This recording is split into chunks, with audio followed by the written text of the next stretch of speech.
제6강 공법상 계약 행정 지도 그리고 행정 절차와 정보에 관한 문제풀이 강의를 시작하겠습니다. 네, 공법상 계약에 관한 사례형 문제가 나왔습니다. 자, 이런 문제가 나오시면 등장하는 그 주체가 어떤 주체인지를 보셔야 됩니다. 자, 갑 지방자치단체는 지자체 이름입니다. 부산시라고 생각하면 되시고요. 그 다음에 거기에 지자체 장인을이 있습니다. 그쵸? 자, 그런데 이 지자체가 설립 운영하는 A고등학교입니다. 자, 여기에서 계약의 상대방은 A고등학교고요. 그리고 그 운영 주체가 지자체입니다. 자, 거기에 산학경임교사로 갑을 채용하는 채용계약을 맺었습니다. 자, 이 계약 자체는 공법상 계약에 해당합니다. 왜냐하면 이 산학경임교사는 계약직 공무원에 해당하죠. 그렇죠? 따라서 계약직 공무원의 해임에 관한 사항은 일반적으로 공법상 계약 체계로 보지 이 경우를 국가공무원법상 공무원과 같이 보지는 않습니다. 자, 그래서 이러한 전체적인 사실관계를 이해하시고 이제 첫 번째 문제를 보시면요. 자, 계약을 이제 해지 통보를 한 거죠. 자, 병을 채용하는 계약은 공법상 계약이다. 요거는 여러분들이 쉽게 보셨을 거고요. 그 다음에 계약 해지 의사표시가 무효임을 다투는 이제 당사자 소송입니다. 자, 여러분들 당사자 소송에 관해서는 우리가 이미 배웠습니다. 그쵸? 자, 항고소송과 당사자 소송을 비교하는 개념들도 우리가 배웠습니다. 문제풀이 강의에서 배웠습니다. 그 기본 강의에서는 아직까지 배우지 않으셨지만요. 자, 행정소송은 크게 항고소송과 당사자 소송으로 나누고요. 주관적 소송 중에서 객관적 소송은 민중소송과 기관소송으로 나눌 수 있습니다. 자, 이 중에서 항고소송과 당사자 소송의 가장 큰 차이점은 뭐냐면 항고소송은 취소나 무효 등 확인이 대표적인 건데 공법상 주체가 우월한 지위에서 공권력을 행사하는 것에 대한 취소, 무효 확인, 부작위 위법 확인 소송 이와 같은 것들이고요. 우리나라에서는 의무이행 소송이나 이런 것들이 인정되지 않기 때문에 이제 논의하시지 않으셔도 됩니다. 실제로 이제 문제를 푸시는 데 있어서요. 자, 그런데 이 두 가지가 대응되는 개념이 바로 당사자 소송입니다. 당사자 소송은 처분 등을 원인으로 하는 법률 관계입니다. 양 당사자 간의 관계는 이제 대등한 관계로 이루어지기 때문에 실제로는 대등한 당사자 간의 법률 관계를 다투는 소송이고요. 다만 한쪽 당사자가 행정청이거나 또는 공법적 법률 관계가 이제 적용되는 경우를 당사자 소송으로 다루고 있습니다. 자, 항고소송과 당사자 소송의 가장 큰 이제 차이점은 바로 이제 소송의 대상이 다르다는 거죠. 항고소송은 처분이어야 하고, 그다음 당사자소송은 이를 원인으로 하는 법률 관계입니다. 사법적인 관계도 다 포함하는 거로 보고 있습니다. 자, 그런데 이제 이 문제에서는 피고 적격을 묻고 있습니다. 당사자 소송의 피고 적격은 국가 공공단체 그 밖의 권리 주체로 두고 있습니다. 자, 이 문제에서 여러분들이 잘 보셔야 될 내용은 각 지방자치단체가 설립 운영하는 고등학교와 그리고 그 계약직 공무원 병과의 계약관계이기 때문입니다.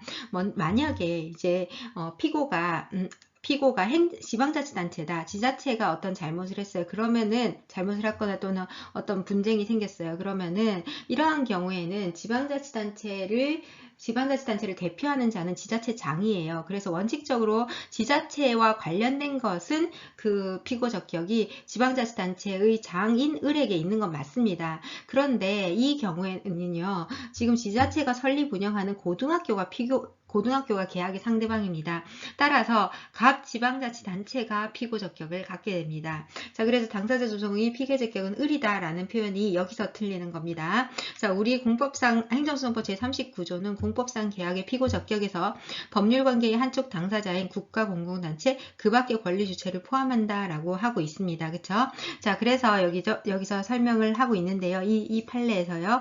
법률관계의 한쪽 당사자인 국가공공단체 그 밖의 권리 주체가 피고 적격을 가지고 그 다음에 여기서 고등학교 장은 당사자 적격이 없다고 했습니다. 고등학교를 설립 운영하는 지방자치단체가 피고 적격을 갖게 된다는 거죠.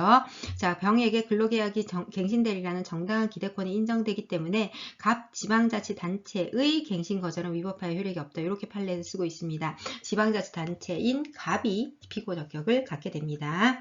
자, 그 다음에 계약직 공무원이죠. 자, 먼저 니은은 조금 이따 보시고요. 딕은 먼저 보겠습니다.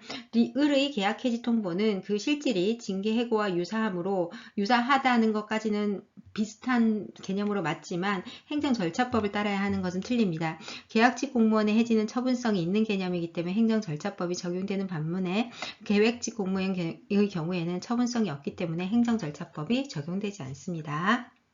확인 소송의 부충성 부분을 검토하도록 하겠습니다. 우리 행정소송법 제35조는 무효 등 확인 소송은 처분 등의 효력 유무 또는 존재 여부의 확인을 구할 법률상 이익이 있는 자가 제기할 수 있다고 규정을 하고 있습니다. 여기에서 말하는 확인의 이익의 개념이 민사소송법에서 정하고 있는 확인의 이익과 동일한지가 문제가 됩니다.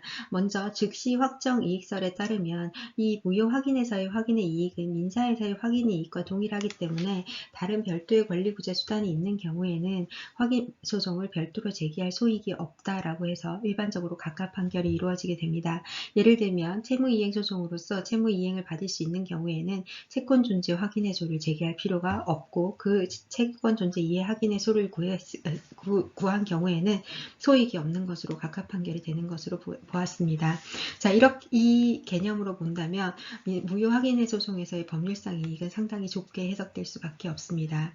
자, 그런데 그게 즉시 확정 이익설이고요. 그런데 우리 판례가 과거에는 즉시 확정 이익설로 보아서 무효 등 확인 소송의 개념을 좁게 인정을 했는데 소익을 좁게 인정했는데요. 2008년 3월 20일 전원합의체 판결을 통해서 법적 보호 이익설로 바꾸게 됩니다. 이 법적 이익설에 따르면은 확인의 소의 보충성을 요구하지 않고 취소 소송과 무효 등 확인 소송이 법률상 이익의 개념을 동일하게 보는 것으로 바뀌었습니다. 따라서 결론적으로 현재의 판례는 무효 등 확인 소송에서의 보충성을 요구하지 않습니다. 자, 따라서 과태료 처분의 법적 성격을 다투는 것이 항고소송이라고 보는 개념에서 과태료 처분 무효 확인과 부당이득 반환 청구 소송이 제기되었을 때 부당이득 반환 청구 소송을 통해서 권리구제를 받을 수 있다 할지라도 과태료 처분 무효 확인 소송을 별도로 다툴 만한 소의 이익이 있는 것으로 보고 있습니다. 즉 보충성을 인정하지 않는 것으로 보고 있습니다. 하지만 이 개념이 아직까지 당사자 소송으로 제기되는 경우에는 판례가 나오지 않았기 때문에 보충성이 여전히 인정되는 것으로 보고 있습니다. 계약직 공무원의 채용계약 무효 확인을 구하면서 채용계약 해지 소송이 이루어졌을 때 채용계약 해지를 통해서 권리구제를 받을 수 있는 경우에는 채용계약 무효 확인 소송의 소익은 인정되지 않고 있습니다. 자, 이 개념이 이 판례를 통해서 이제 설명을 되고 있는데요. 자, 2008년 전원합의체 판결이 여기에 나와 있습니다. 이 판결은요, 판결에서 구체적으로 실제로 쓰고 있습니다. 행정에 대한 사법 통제 그리고 권리 구제와 같은 행정소송의 기능 등을 종합하여 봤을 때, 즉 법률상 이익이 확대되고 있는 현재의 그 흐름을 비추어 봤을 때 행정처분에는 근거법률에 보호되는 직접적이고 구체적인 이익이 있는 경우에는 법률상 이익이 있다고 보아야 하고 이 개념은 즉 취소소송과 무효 확인 소송에서의 원고 적격 개념이 동일하다고 보아야 하고 별도로 무효 확인 소송의 보충성이 요구되는 것은 아니다 라고 명확하게 썼습니다.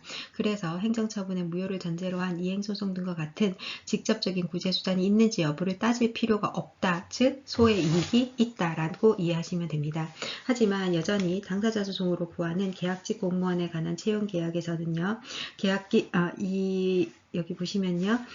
법률상 이익이 침해됐다고 볼 수 없기 때문에 그 무효 확인을 구할 이익이 없다. 즉 소익을 부정하고 있습니다. 채용계약 해지에 관한 내용으로 충분하지 이 채용계약에 대한 무효 확인을 별도로 구하는 필요가 없고 보충성을 여전히 요구한다라고 이해하시면 됩니다.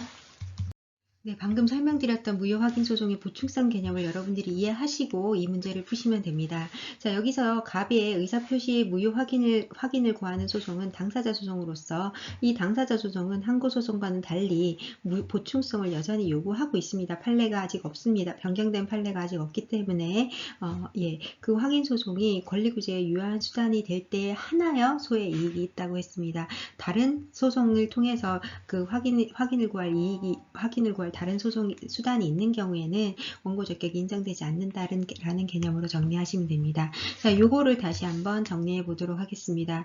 무효 확인 소송의 보충성 인정 여부죠. 앞서 그 PPT에서 정리를 했습니다. 항고 소송으로 무효 확인을 구하는 경우에는 2008년 전합 판례를 통해서 변경이 됐습니다. 보충성을 요구하지 않는다는 거고요. 그 다음에 당사자 소송으로 무효 확인을 구하는 경우에는 여전히 보충성을 요구하고 있습니다.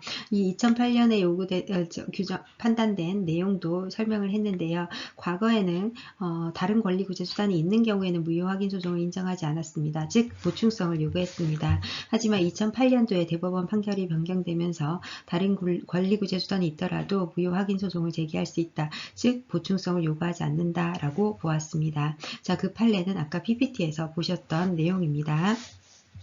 이번 문제는 공법상 계약에 해당하는지 안 하는지를 판단하는 문제입니다. 이 문제는 공사법 구별 이론과 거의 유사한 형태로 진행이 되고 있습니다. 즉 어떠한 특정한 사안이 있으면 그것이 법적 성격이 공법적 성격을 갖느냐 사법적 성격을 갖느냐에 따라서 항고소송이나 민사소송으로 달리 가고 있잖아요. 그것처럼 공법상 계약에 해당하는 경우에는 대체로 이제 민사법원으로 가게 되죠. 그렇죠? 그래서 그러한 그 계약의 법적 성격이 사법적 성격이 강한지 아닌지를 중심으로 보고 있습니다. 전문직 공무원의 채용계약에 관한 것은 처분성이 대체로 인정되지 않고 사법 규정이 대체로 적용이 되고 있습니다. 두 번째, 토지보상법상 협의 취득에 관한 것도 마찬가지입니다. 토지 소유자와 그 다음에 이제 사업자가 토지를 취득해서 이제 공익사업을 하게 되는데요. 자, 이러한 경우에도 실질적으로는 민사법상 규율 내용이 그대로 적용되기 때문에 처분성이 인정되지 않습니다. 자, 그래서 여기 보시면 공익사업법상 협의 취득은 사법상의 법률행위다라고 보고 있고, 따라서 채무 불이행이나 매매대금 과부족에 관한 지급 의무도 약정을 할 수 있습니다. 다만 물론 공법상 특성은 있긴 하죠. 그렇죠? 그래서 이 경우에는 사법상 법률 행위로서 사법이 주로 적용이 됩니다. 처분성이 인정되지 않습니다. 물론 공법상 특정 제한이 있긴 하지만 그렇다고 해서 이 처분성이 인정되는 정도에 이르는 것은 아니다라고 보고 있습니다.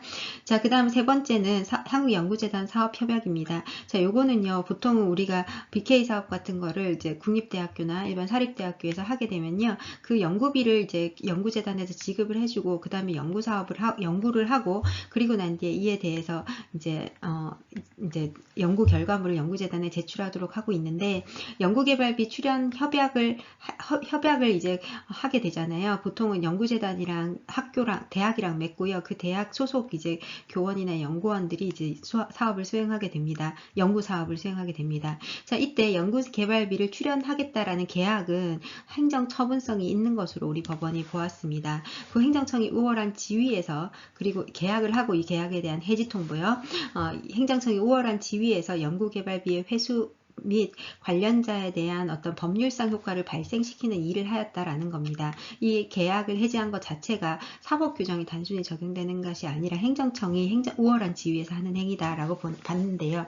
다만 이 사건에서 연구재단이 이 특별한 연구원에 대해서 학교 소속인데요, 징계를 하라고 요구를 했습니다. 자, 그랬을 때 우리 법원은 어떻게 봤냐면요, 이 징계 요구를 할 수는 있는데 연구재단이 대학에, 그렇다고 해서 대학이 이 연구재단의 징계 요구를 그대로 해야 되는 법률상 의미가 없는 겁니다. 따라서 자체 징계를 요구한 것은 법률상 구속력이 없는 권유 또는 사실상의 통지에 불과하다라고 보았습니다. 따라서 항고소송의 대상인 행정처분성이 인정되지 않았습니다.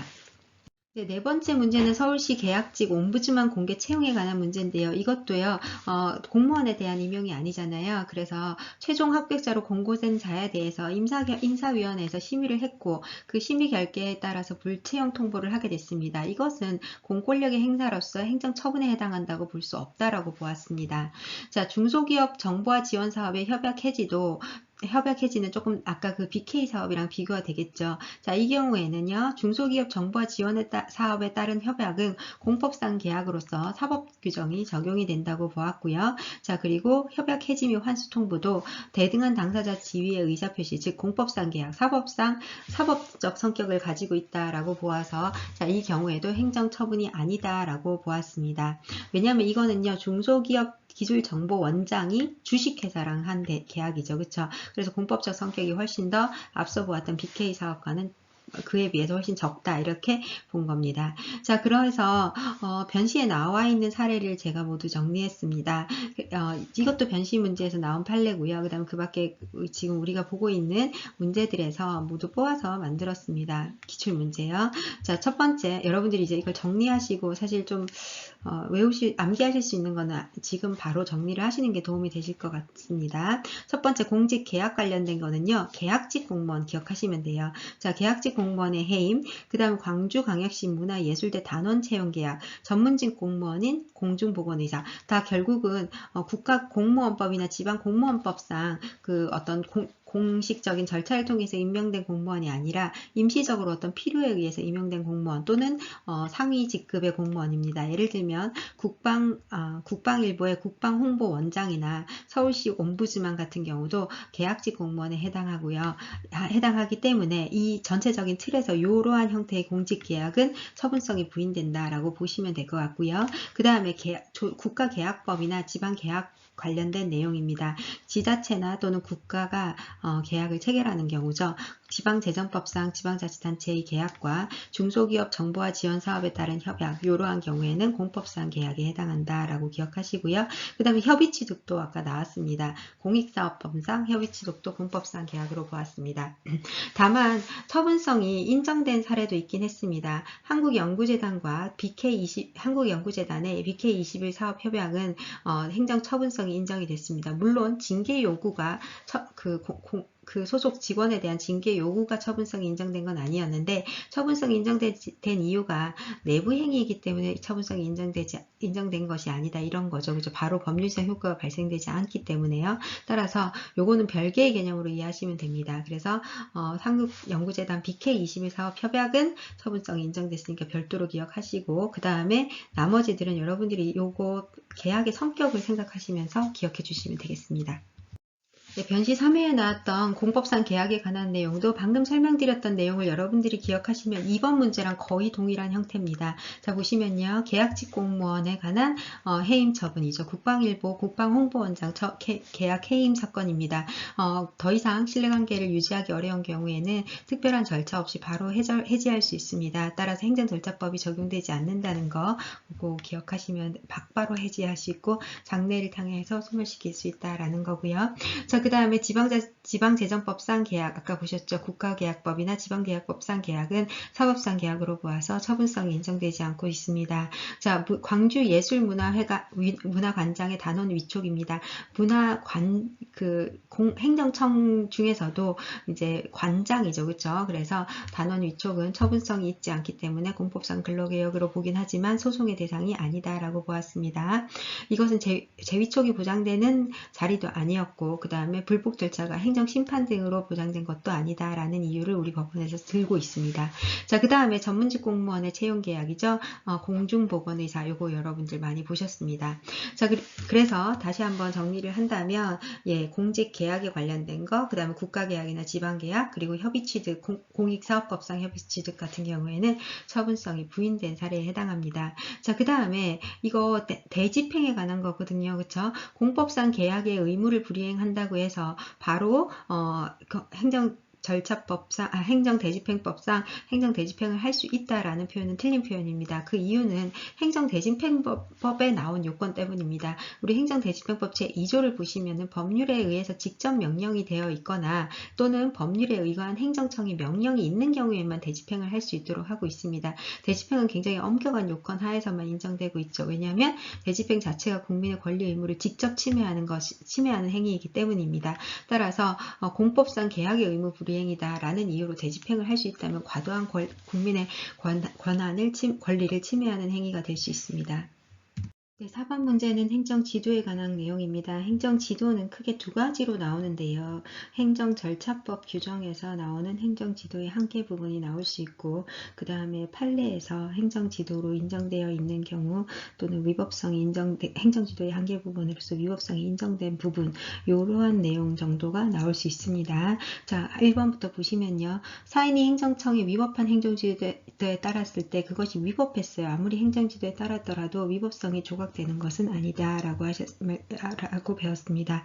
대표적인 게 관행에 따른 토지거래 계약 신고에 관한 겁니다. 그래서 과거에는 매매 가격으로 이제 신고를 해야 되는데 공시지가로 신고하면 훨씬 더 가격이 이제 과세 측면에서 이익이 있었겠죠. 그래서 매매 가격이 아니라 공시지가로 신고하고 싶어서 행정청에 가서 물어봅니다. 그럼 행정청이 명시적으로 해야 된다 이렇게 하진 않았지만 공시지가로 다른 분들은 다 신고하던데요 라고 평가를 한 거예요. 그래서 이에 따랐다 라고 했을 때 이거 위법인 줄 알면서도 관행에 따라서 행정청이 행정지도에 따라서 신고했다라고 주장했을 때 그렇다고 해서 위법성이 조각되는 것은 아니다라는 판례에 있었습니다. 자, 그 다음에 행정지도에서는요. 행정지도를 하는 자에 관한 그 절차에 관한 내용입니다. 행정절차법이고요. 서면의 교부를 상대방이 요구를 하면 아무리 말로 행정지도가 이루어졌다 할지라도 반드시 이를 교부해야 됩니다. 즉 다시 정리하면 행정지도는 말로도 할 수 있습니다. 하지만 서면을 교부했을 때는 반드시 서면을 교부해야 됩니다. 이해가시죠? 4번의 3번 문제도 행정지도의 방법에 관한 것입니다. 우리 행정절차부 제51조에 따르면 행정 목적을 특별하게 어떤 목적을 실현하기 위해서 많은 사람들에게 행정지도를 하는 경우에는 특별한 사정이 없는 한 공통사항을 공표하여야 됩니다. 자, 그 내용이 이제 그대로 지문으로 만들어졌고요. 자, 그 다음에 국가배상법상 배상청구에서 행정지도도 그 범위 안에 들어갑니다. 그래서 행정지도를 하다가 위법한 행정작용이 이루어졌을 때는 국가배상의 대상에 포함합니다. 권력적 또는 비권력적 작용 부분에 들어갑니다. 자, 그 다음에 행정지도의 한계를 일탈하지 않았다면 당연히 손해배상 책임은 없겠죠. 국가배상 책임을 인정하기 위해서는 공무원이 직무상 위법행위를 해야 됩니다. 그 위법행위의 범위가 행정지도의 범위를 일탈하지 않으면 성립하지 않기 때문에 원칙적으로 손해배상 책임이 없습니다. 네.